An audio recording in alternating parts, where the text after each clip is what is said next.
ನಮಸ್ಕಾರ. ನಾನು ಆಕ್ಚುಲಿ ಕೀರ್ತಿ ಸಾಗರ್ ಬಗ್ಗೆ ಮಾತಾಡೋಣ ಅಂತ ಬಂದೆ. ನನಗೆ ಇನ್ನೂ ನೆನಪಿರುವಂತದ್ದು ಏನಂದ್ರೆ, ಕಳೆದ ಒಂದು 7-8 ವರ್ಷದ ಹಿಂದೆ ಕೀರ್ತಿ ಸಾಗರ್ ಅವರು ಇಲ್ಲಿ ಅಪಾಚಿ RTR ವೆಹಿಕಲ್ ನ ತಗೊಳ್ಲಿಕ್ಕೆ ಬಂದಿದ್ರು, ಅವರು ಅವ್ರ ತಂದೆಯವರು ಇಬ್ರು ಸೇರಿ. ಅದಾದ್ಮೇಲೆ ನಮ್ಮಲ್ಲಿಗೆ ಅವರು ಸರ್ವಿಸಿಗೆ ಬಂದ್ರು.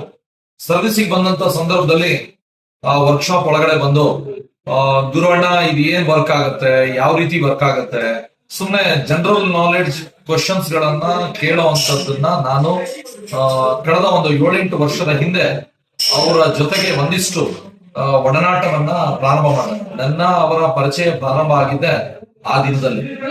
ಅದಾದ್ಮೇಲೆ ನಾನು ಕೇಳಿದೆ, ಏನ್ ಮಾಡ್ತಾ ಇದ್ರಾ ಏನು ಅಂತ. ಆಟೋಮೊಬೈಲ್ ಇಂಜಿನಿಯರಿಂಗ್ ಮಾಡ್ಬೇಕು ಅನ್ನೋಂತ ಆಸಕ್ತಿ ಇದೆ, ಈ ಫೀಲ್ಡ್ ಅಲ್ಲಿ ನಾನು ಇನ್ನೂ ಮುಂದುವರಿಬೇಕು ಅನ್ನೋಂತ ಆಸಕ್ತಿ ಇದೆ ಅಂತ ಅಂದಾಗ ನನಗೆ ತುಂಬಾ ಖುಷಿ ಆಯ್ತು. ಸೊ ಆ ದಿನದಲ್ಲಿ ABCD ಇಂದ ಪ್ರಾರಂಭ ಆದಂತದ್ದು. ಅದಾದ್ಮೇಲೆ ಸಾಕಷ್ಟು ವರ್ಷಗಳ ನಂತರ ನಿಮಗೆ ಎಲ್ಲೂ ಭೇಟಿ ಆಗ್ಲಿಕ್ಕೆ ಆಗಿಲ್ಲ. ಕೀರ್ತಿ ಸಾಗರ್ ಅವರು ಪ್ರಾಯಶಃ ಸಾಗರದಲ್ಲಿ ಸ್ವಲ್ಪ ನನಗೆಲ್ಲೂ ಕಾಣಲಿಲ್ಲ. ಆಮೇಲೆ ಅವರ ಸಮಯ ಮತ್ತೆ ನಮ್ಮ ಸಮಯ ಎಲ್ಲೋ ಒಂದ್ ಕಡೆ ಹೊಂದಾಣಿಕೆ ಆಗಿಲ್ಲ. ಅದಾದ ನಂತರ ರೀಸೆಂಟ್ ಆಗಿ ಮೊನ್ನೆ ನಾನು ಯಾವುದೋ ಒಂದು ಫಂಕ್ಷನ್ ಅಲ್ಲಿ ಅಟೆಂಡ್ ಮಾಡುವಂತ ಸಂದರ್ಭದಲ್ಲಿ ಮತ್ತೆ ನಮ್ಮ ಕೀರ್ತಿ ಸಾಗರ್ ಅವರ ಭೇಟಿ ಆಯ್ತು. ಭೇಟಿ ಆದಾಗ ಕುತೂಹಲದಿಂದ ಹಾಗೂ ಆಸಕ್ತಿಯಿಂದ ನನ್ನ ಅವರ ಮಾತುಕತೆ ಮತ್ತೆ ಮುಂದುವರಿತು.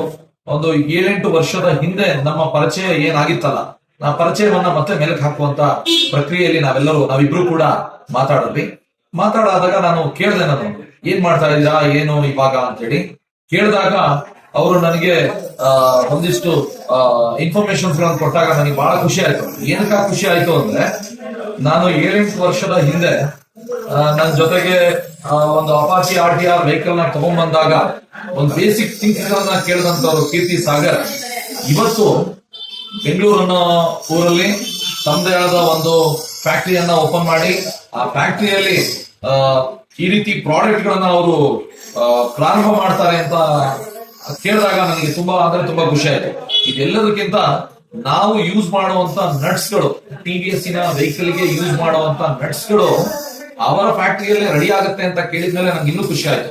ಎಲ್ಲೋ ನಮ್ಗಳ ಜೊತೆ ಸಾಗರ ಅನ್ನೋ ಊರಲ್ಲಿ ಬೆಳೆದಂತವ್ರು ಇವತ್ತು ಬೆಂಗಳೂರು ಅನ್ನೋ ಊರಲ್ಲಿ ಅವ್ರದೇ ಆದ ಒಂದು ಸಂಸ್ಥೆಯನ್ನ ಕಟ್ಕೊಂಡು, ಜೊತೆಗೆ ಈ ರೀತಿ ಪ್ರಾಡಕ್ಟ್ ಗಳನ್ನ ಸ್ವತಃ ಅವರೇ ರೆಡಿ ಮಾಡಿರುವಂತದ್ದು ಇದೆಯಲ್ಲ, ನನಗದು ತುಂಬಾ ಖುಷಿ ಕೊಡ್ತು. ಈ ನಟ್ಸ್ ಗಳನ್ನಿರ್ಬೋದು, ಇದು ಒಳಗಡೆ ರೆಡಿಂಗ್ ಮಾಡುವಂತದಕ್ಕೆ ಬಿಟ್ಸ್ ಗಳನ್ನಿರ್ಬೋದು, ಇಂಥದನ್ನೆಲ್ಲ ಅವರು ಸ್ವತಃ ರೆಡಿ ಮಾಡ್ತಾ ಇರೋದು ನನಗೆ ತುಂಬಾ ಖುಷಿ ಕೊಟ್ಟಿದೆ.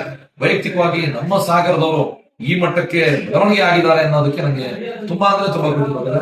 ಅವರ ಅವತ್ತಿನ ಆ ಒಂದು ಶ್ರದ್ಧೆ, ಅವತ್ತಿನ ಆ ಒಂದು ಕಾಯಕ, ನಾನು ಏನಾದ್ರು ಒಂದಿಷ್ಟು ಆಟೋಮೊಬೈಲ್ ಫೀಲ್ಡ್ ಅಲ್ಲಿ ಸಾಧನೆ ಮಾಡಬೇಕು ಅನ್ನೋಂತ ಛಲ ಇವತ್ತು ಅವರನ್ನ ಈ ಮಟ್ಟಕ್ಕೆ ಕರ್ಕೊಂಡ್ ಬಂದಿದೆ ಅಂತ ಹೇಳಿದ್ರೆ ತಪ್ಪಾಲಿಕ್ಕಿಲ್ಲ. ಸಾಗರದಲ್ಲಿ ಬೆಳೆದಂತವರು ಬೆಂಗಳೂರಿಗೆ ಹೋಗಿ ತಮ್ಮದೇ ಆದ ಒಂದು ಛಾಪನ್ನ ಮೂಡಿಸ್ತಾ ಇದ್ದಾರೆ. ನಮ್ಗೆ ಒಂದು ತುಂಬಾ ಹೆಮ್ಮೆಯಾದಂತ ವಿಚಾರ. ಜೊತೆಗೆ ನೀವು ಇನ್ನೂ ದೊಡ್ಡ ಮಟ್ಟಕ್ಕೆ ಬೆಳಿಬೇಕು, ಆಲದ ಮರತರ ಬೆಳಿಬೇಕು. ಸಾಗರದಲ್ಲಿ ಸಾಕಷ್ಟು ಜನ ಯುವಕರಿದ್ದಾರೆ, ಆ ಯುವಕರಿಗೆ ನೀವು ಕೆಲಸ ಕೊಡಬೇಕು. ಜೊತೆಗೆ ನಿಮ್ಮ ಪ್ರಾಡಕ್ಟ್ ಇನ್ನೂ ಹೆಚ್ಚಳವಾಗಿ ಅದು ಹೊರಹೊಮ್ಮಬೇಕು. ಆಮೇಲೆ ಇನ್ನೂ ಒಳ್ಳೊಳ್ಳೆ ಪ್ರಾಡಕ್ಟ್ ಗಳನ್ನ ನಿಮ್ಮ ಒಂದು ಫರ್ಮ್ ಕಡೆಯಿಂದ ಅಪ್ಗ್ರೇಡ್ ಆಗ್ಲಿ ಅಂತ ಹೇಳಿ ನಾನು ಈ ಸಂದರ್ಭದಲ್ಲಿ ಕೇಳ್ತಾ, ನಿಮಗೆ ಶುಭವಾಗ್ಲಿ, ಆಲ್ ದಿ ಬೆಸ್ಟ್. ನಮ್ದೆಲ್ಲ ಸಪೋರ್ಟ್ ಇದೆ, ಸಾಗರ ಜನತೆ ನಿಮಗೆ ಸಪೋರ್ಟ್ ಇದೆ, ಸಾಗರದ ಎಲ್ಲ ಜನಾಂಗದವರು ಕೂಡ ನಿಮಗೆ ಸಪೋರ್ಟ್ ಮಾಡ್ತಾರೆ. ಅದ್ರಲ್ಲೂ ಈ ರೀತಿಯ ನಿಮ್ಮ ಹಾರ್ಡ್ ವರ್ಕ್ ಖಂಡಿತವಾಗ್ಲೂ ನಿಮ್ಮನ್ನ ಇನ್ನೂ ಒಂದು ಒಳ್ಳೆ ಮಟ್ಟಕ್ಕೆ ತಗೊಂಡು ಹೋಗುತ್ತೆ ಅನ್ನೋಂತ ನಂಬಿಕೆ ಮತ್ತೆ ಭರವಸೆ ನನಗಿದೆ. All the best. ಮತ್ತೊಮ್ಮೆ ನಿಮಗೆ ಶುಭವಾಗಲಿ. ನಿಮ್ಮ ಪ್ರಾಡಕ್ಟ್ ಇನ್ನು ಒಂದು ಉನ್ನತ ಮಟ್ಟಕ್ಕೆ ಹೋಗಿ ಆ ದಾಖಲಾತಿಗಳನ್ನ ಅದು ಪಡೀಲಿ ಅಂತ ಹೇಳಿ ಈ ಸಂದರ್ಭದಲ್ಲಿ ಹೇಳ್ತಾ, ಆಲ್ ದಿ ಬೆಸ್ಟ್.